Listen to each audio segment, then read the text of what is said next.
Alright guys, welcome to a new video. In this video we're going to be playing RuneScape and I'm going to be giving you guys my guide on how to kill Lizardman Shamans for a Slayer task. Now before doing anything you're going to need to get the full Shazian 5 armor, which you need 100% Shazian favor for.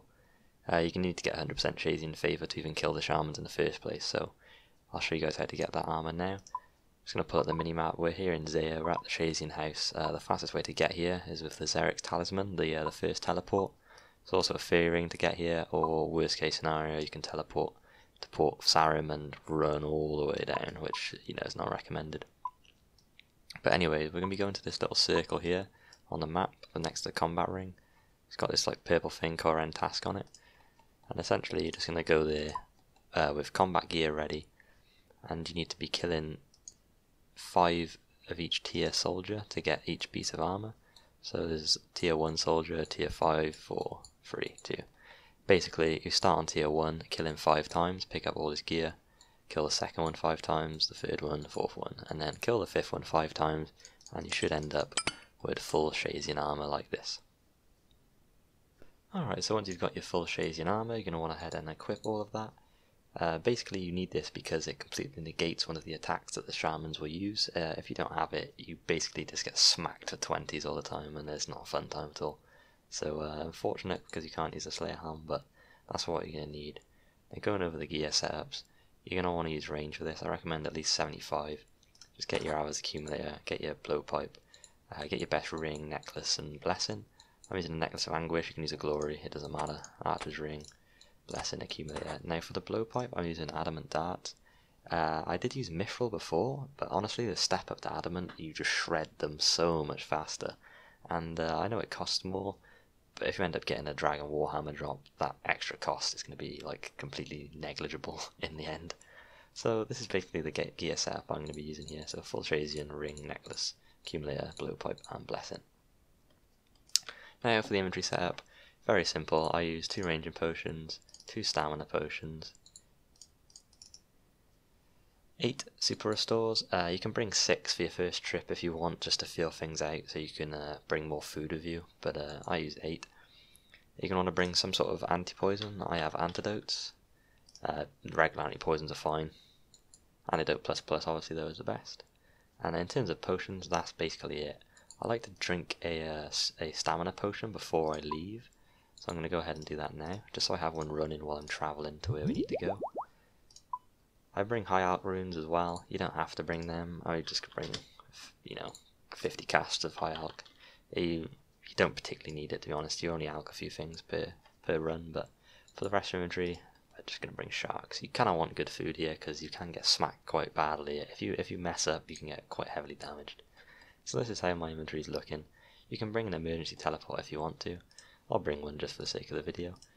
Bring a duel in, just so you can teleport to clan wars, refill your HP, your prayer, and then teleport back here and you can do it again, because I have about 120 shamans. There's basically no way you can do that in one run, one trip there. You kill about 50 max per trip. Alright guys, so let's just say we're all geared up and ready to go. We're going to be starting off at the Shazian bank, and we're going to be finishing by going through the swamp into this dungeon here.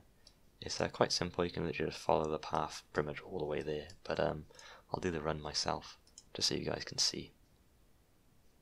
I'm just going to be heading south out of the bank until you see the little mud track on your minimap. You can literally just follow this dirt track pretty much the whole way there, to be honest with you, through the little corridors, and then you'll end up at the Shazian house gate. We'll just pass through the gate and then head into the swamp. In the swamp we're going to be reaching in a minute.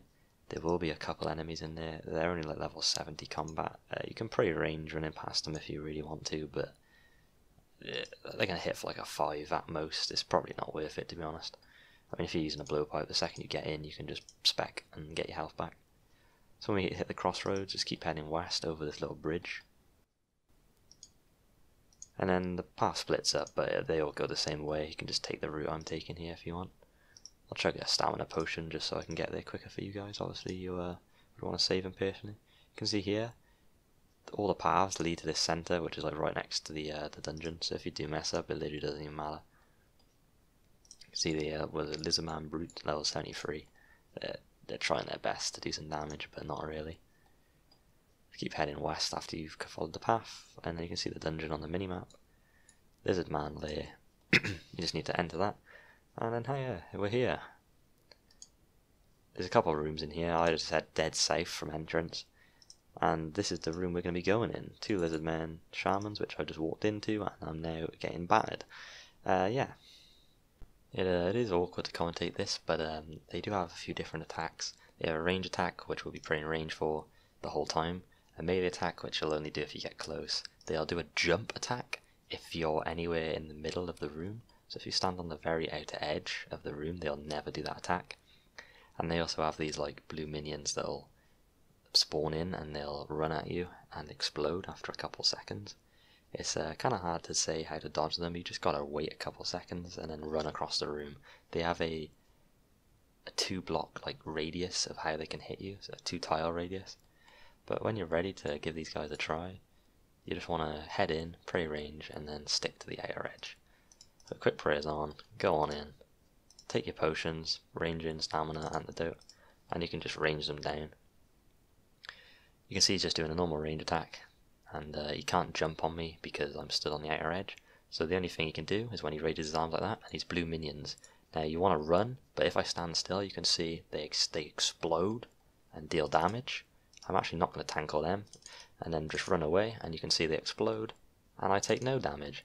This shaman here, he just jumped up in the air because I wasn't on the outer edge, and if you don't move, he'll land on your head and just like kill you, like really fast. It hits like a 30 from that. So you can see, spawn his minions, just run, and then they explode, and you missed. Oh, there's 3 more, they've missed as well.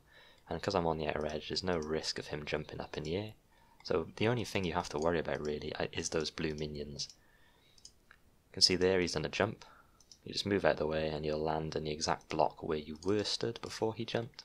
So as long as you keep moving, you're pretty much safe. Keep on top of your prayer and just dodge the blue minions, and then you can just basically rinse and repeat these fights. If you get pulled in like this, you will get massive damage, you can see, which is why I recommend building sharks with you. You can bring monkfish, but they will drop chili potatoes every now and again, which is actually really decent food. And that'll keep you pretty much stocked up for a while, which is why I say to bring 8 prayer potions instead of more food, because they do drop food quite commonly, and that can basically sustain you. In the past, I have just stayed on this eastern wall and played around this wall, because you can hit both the shamans while stood in this spot, and then all you need to worry about is the blue minions, because that's the only attack. But you can see you can just run north, excuse me, and you'll just dodge them really easily. And then if they spawn again, you run south and you'll dodge them again. I think this is like the most simple way to do it, is just to stand on the eastern wall and just learn their attacks. You can see this guy, he's not coming on me right now. You can just long range him and run back in the corner, and he should move his way over. Especially if he jumps, then he'll definitely be over here. And then there you go, and then we can just play around this eastern wall again. Hopefully you'll spawn some minions, so I can show you guys what to do when you're stuck in the corner like this. Here we go. You'll just wait a few seconds and then just run south. And then they'll just blow up on the wall and you'll take no damage whatsoever. Not in melee range, so the only attack that can hit me right now are these blue minions, and if you keep an eye on them, you should have no problem whatsoever. Now, just a little tip, since I've got a Xeric's Talisman dropped on the ground by one of these guys, I actually wouldn't recommend bringing your Xeric's Talisman with you, because if you die here, I don't think it's kept automatically on death, so if you don't have another one, I mean, your stuff's basically gone. It takes so long to get back here otherwise. So I keep mine in the bank, so if you do end up dying, which you probably shouldn't, once you learn their attacks, you'll have no problem surviving, but in the scenario that you ever do, you kind of want to be ready for that. So just keep it in the bank. I mean, that is pretty much it really in terms of the Lizardman Shaman Slayer Task. They're quite simple really. You might be wondering why I made this video in the first place. What's this guy with 79 Slayer doing, making a Slayer guide? Well, they actually got updated quite recently, and there's basically like no good guides on YouTube regarding them right now, because I had to have a look myself when I first got them assigned and ended up having to wing it on the fly. So I hope this helps some of you.